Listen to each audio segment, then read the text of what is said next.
I'm returning from recently giving 3 talks at Northern Arizona University, which is located in Flagstaff, Arizona.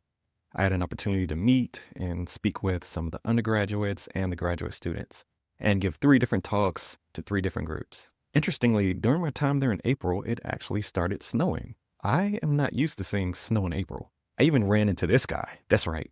This guy, Santa. Santa in the middle of April scraping snow off of a red truck in the middle of April.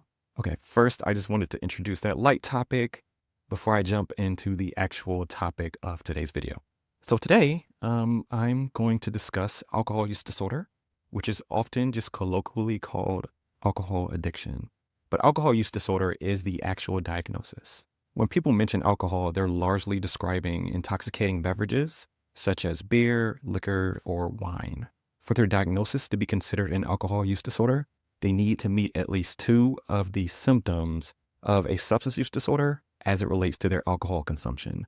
And they're having difficulty stopping or controlling their use of alcohol despite it having negative consequences and negative impacts on their life.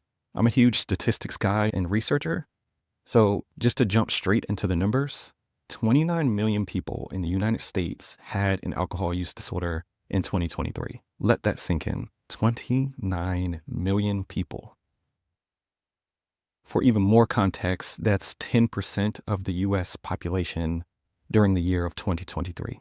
There are some complexities here because alcohol is largely available. I mean, you can find it basically anywhere. When they dig up our fossils sometime in the future, they may find a bunch of discarded bottles that previously contained intoxicating beverages. Like I said, these beverages are largely available from plays and performances to sporting events to restaurants. They are largely available in most places, and the advertisements for it are everywhere. Alcohol has such a unique and interesting history as it relates to different cultures. In fact, some religions strictly forbid alcohol consumption, whereas other religions include alcohol consumption as part of their ceremonial practices. Again, pointing to this complex existence that alcohol has in different cultures and in different societies. There are also complexities with alcohol's legal status. So, for example, in some countries, alcohol is completely forbidden and illegal. In other countries, it's not. It is permitted. So here in the United States, yes, while alcohol is legal, what's fascinating is that in less than 100 years ago, it actually was illegal due to prohibition. There's just this vast, complex history and existence of alcohol in different cultures, even today. Okay, now returning to alcohol use disorder as a diagnosis. Again, it's having at least 2 symptoms of a substance use disorder as it relates to their alcohol consumption. I would be remiss if I didn't mention the fact that problematic alcohol use can definitely result in some severe health outcomes, such as cirrhosis, for example. Now, to jump into different examples of symptoms that someone may experience when they have an alcohol use disorder. Although alcohol can be consumed in a variety of ways, I'm going to largely focus on the primary mode of consumption, which is drinking it. One symptom could be drinking more than someone intended. Another symptom they may experience is having difficulty with stopping drinking. They may spend a huge part of their day trying to obtain alcohol or drinking alcohol or recovering from the negative effects of alcohol consumption, such as withdrawal. And I'll touch on withdrawal a bit later on.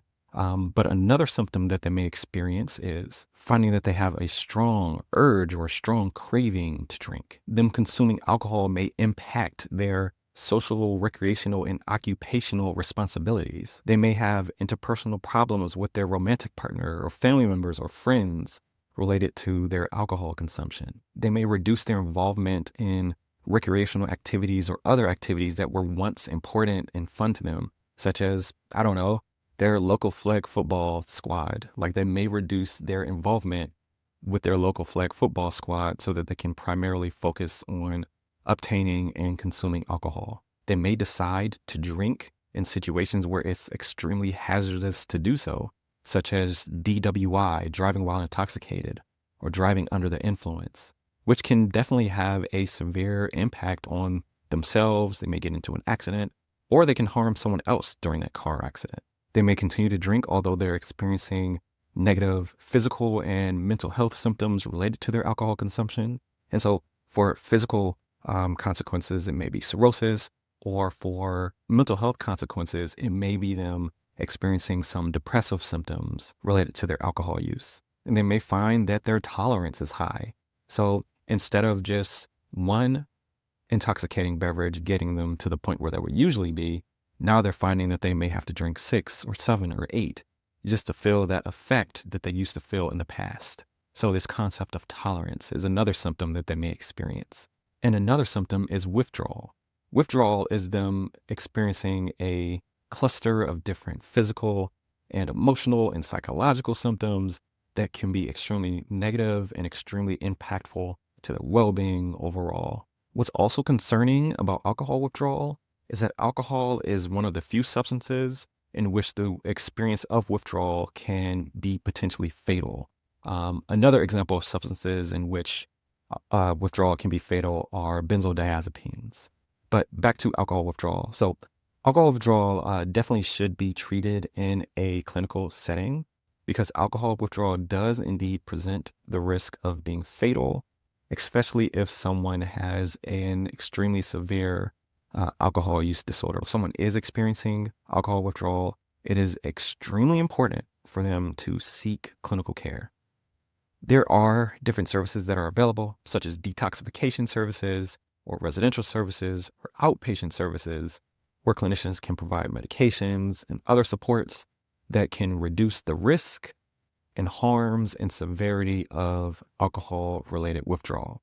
As I've described in the previous video, findtreatment.gov, that's findtreatment.gov, findtreatment.gov provides a resource for someone to identify local addiction and mental health resources near them. You can just put the address in that search box and find different treatment providers locally because alcohol withdrawal and alcohol use disorder are major conditions, as with every condition that I describe on my channel.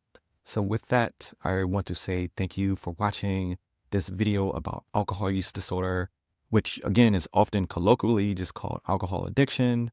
And in the next video, I will discuss cannabis use disorder, which is sometimes colloquially called cannabis addiction.